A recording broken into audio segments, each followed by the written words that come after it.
វិធីសង្កេតបុគ្គលពាល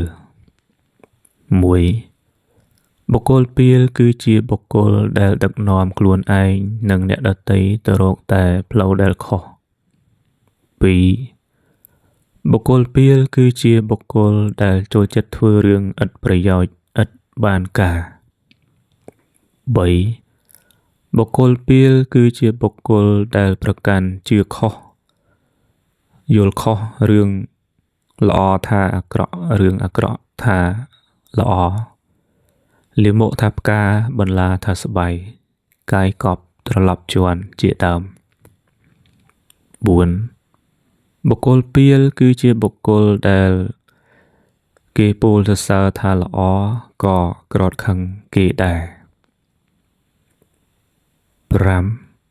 បុគ្គលពាលគឺជាបុគ្គលដែលមិនទទួលស្គាល់របៀបវិន័យ